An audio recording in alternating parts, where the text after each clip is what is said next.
Hey, before we commence this video, I just want you guys to know that I also made a 10 reasons to be hyped for the Nintendo Switch OLED. So before you come in thinking this video is all negative and stuff, no.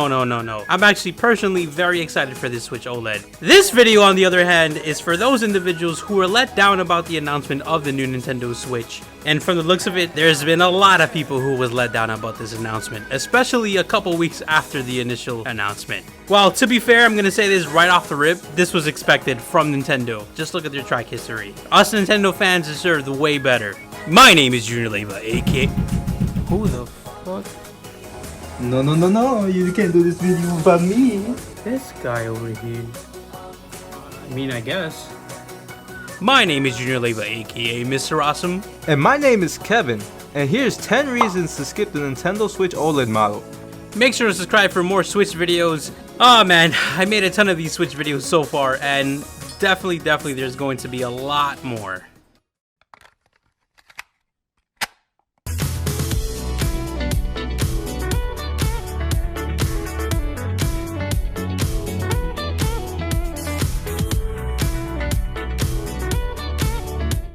Number 1. It's not more powerful.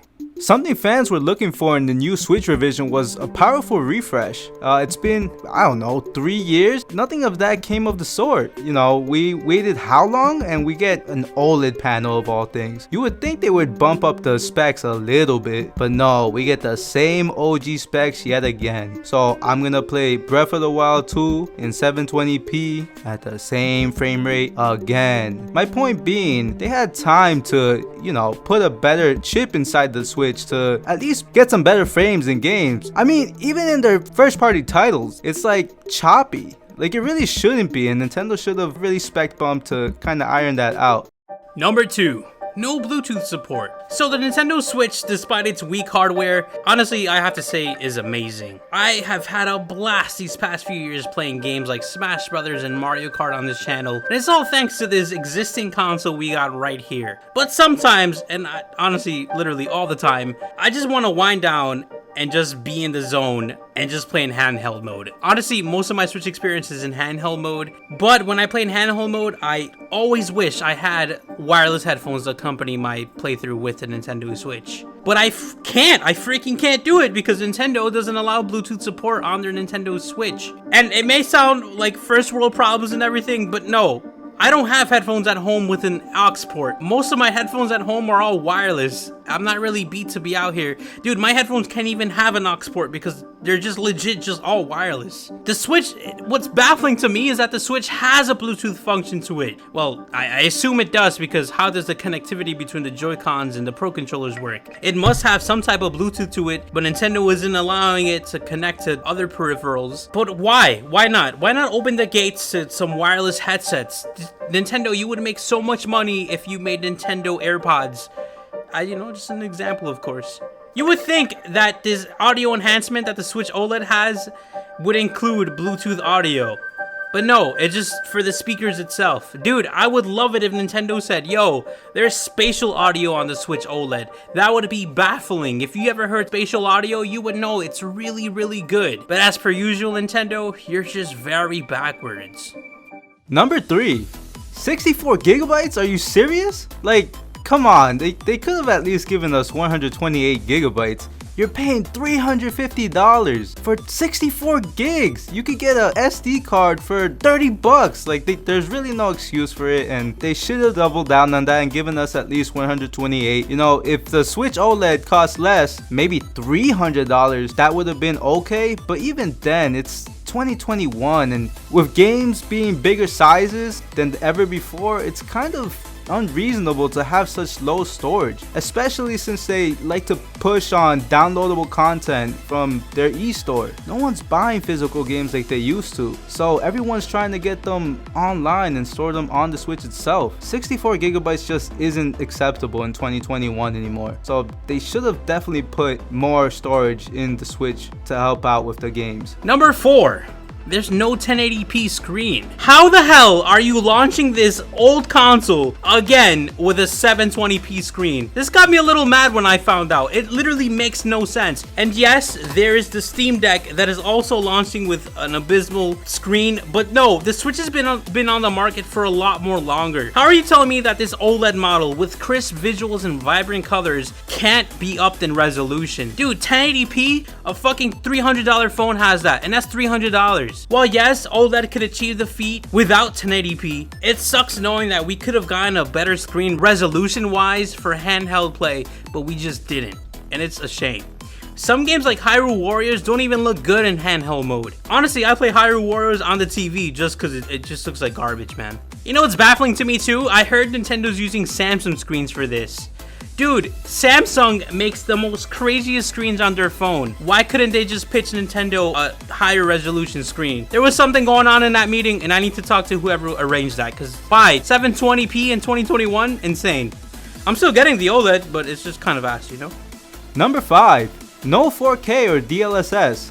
With Nvidia pushing DLSS more so than ever now in their first party and third party titles, you would have thought that Nintendo would have implemented it at least a little bit in the Switch. Whoa. Now I know 4K is a lot to ask for from a handheld, and hey, maybe you're right, maybe 4K was a little too much. But they could have at least bumped up the res a little bit, or maybe even given us some options for, I don't know, 60 frames per second in some of their games. It doesn't always have to be about resolution, and that's what DLSS is good at. It basically takes the game, up-reses it, and gives us, you know, a little bit better performance out of the game. It wouldn't have asked for much, especially since the Switch is already running at 720p. I don't think it would have been too hard to execute, even at 1080p, but hey, you can't have it all, right? Hey, I hope you guys are enjoying this video. I know it's a little critical, and I know I might be hurting your feelings by bashing the Switch OLED, but you know, let's hit at least 25 likes for this video. I love Nintendo in general, but I won't sit here and take BS from them, so thank you if you decide to support this video in terms of likes. Number 6. The price. The Switch OLED is priced at $349.99, which is $49.99 more than the OG Switch. But honestly, as I mentioned in the previous video, you know, the one 10 reasons to get hyped, that one, if you didn't watch it after this one. This price could have been way worse. Nintendo could have been out here and be cocky as they kind of were at the beginning of the Switch and said, yo, Switch OLED could be $399.99. But honestly, I personally find $349.99 on the higher side when it comes to the Nintendo Switch.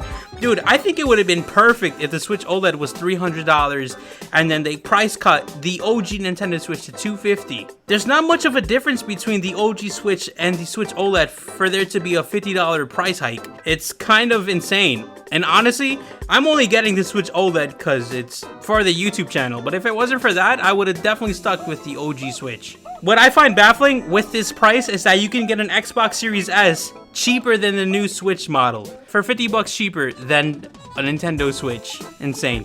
Number 7. The Joycons are the same. Now come on, Nintendo, I get it, you know, the same Switch, same body. For the most part, it's gonna feel like people are right back at home, and that's partially a good thing. But if you're paying the premium price tag for a premium Switch, you would have think they would have given the Switch Joy-Cons at least a little flavor. I mean, heck, give me at least some decal on it, or just make it a bit different. The white color is nice, I'll give it that, but they should have differentiated it at least a little bit. It could have still worked on the old Switch, but there should have been more incentives to want to get the new Switch, even have perfected or fixed some of the ongoing issues with the existing one. You know how long it took for my old Joy-Cons to mess up? Not long, I'll tell you that much. My sister used it for a week and they were pretty much messed up. So they definitely should have fixed it at least a little bit. It would have given people more of a reason to upgrade, knowing that their Joy-Cons would last longer. Number 8. No better battery life. Yo, we're still getting this same garbage battery from the OG Switch. Honestly, what?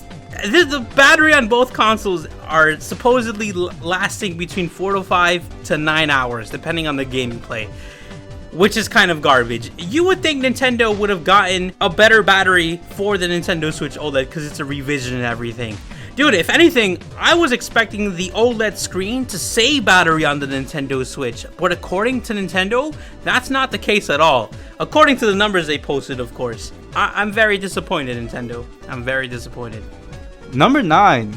Upgrades are only for handheld mode. Now, when you're getting an upgraded refresh for a console or a handheld, you would think it would do it in all facets of the device. But if it's just in one aspect of how you use it, is it really an upgrade? Most of the upgrades for the Switch OLED are gonna be appreciated when you're using it handheld. If you plug it into the dock, you might as well be using the old Switch and you'd never know the difference. They should have really given you more reasons to, I guess, appreciate the docked experience as well. Yeah, it supports Ethernet now, which is good for internet, but there really isn't much other incentive to really make it a full-fledged console experience. Yeah, on the handheld you do get the 7-inch screen now, the enhanced audio, and also the new kickstand, which is pretty nice. The old one was pretty flimsy. But even so, I really don't have much of a reason otherwise to use it on my TV. I mean, I might as well have had the old Switch plugged in and been playing that. But hey, at least it's we win in the handheld section, so there's that. And finally, number 10.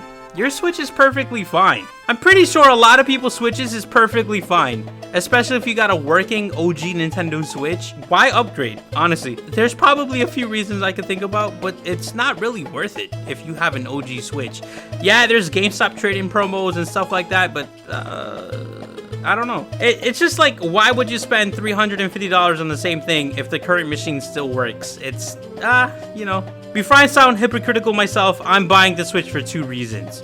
I need a Switch at home because my Switch at the studio isn't even my Switch. It's a Zabre's Switch, so I'm kind of switches at home if it wasn't for him. Worst case scenario, I'm bringing my Switch to the studio. I'm keeping the OLED at home just because it's better for handheld play. And number 2, because I mostly need it for the YouTube channel. I want to make more Switch content, so I'm willing to invest into this new product for the sake of making content. I'm pretty sure everyone has a good reason to upgrade, but if it ain't broke, or if the Switch isn't accessible, then just relax. Play your games with the current model. Play them on a TV so you can get that 1080p goodness with your own OLED TV, and you'll be fine. Honestly, if you're not playing handheld, don't even look at the Nintendo Switch OLED. It's just, don't do that. And that's it. Thanks for watching this video. I hope you guys enjoyed this video. Regardless if you get a Switch OLED or not, it's your money at the end of the day. These are just our reasons to skip it, just because, you know, save money, live better, enjoy your life type of thing. Hey guys, it was nice being here. Thanks for having me. It was cool doing this video. I got really out of my element. I've never really have done this before. So again, thanks for listening. 10 reasons to skip the Switch. In no means is this me hating on it. You know, your boy had to get one, so I went to GameStop and got one. But nevertheless, 10 reasons why not to get the Switch OLED, because hey, there's some reasons why it's not that good. If you have an old Switch, OG fans out there, I don't know, stay with your old Switch. But if you're like me and you have money to burn, I guess you could get the Switch OLED. As per always, thanks to the members who supported the channel monthly. You guys are amazing. Shout outs to the people who bought the Mr. Awesome merch. You guys are cute. Thank you. Bye.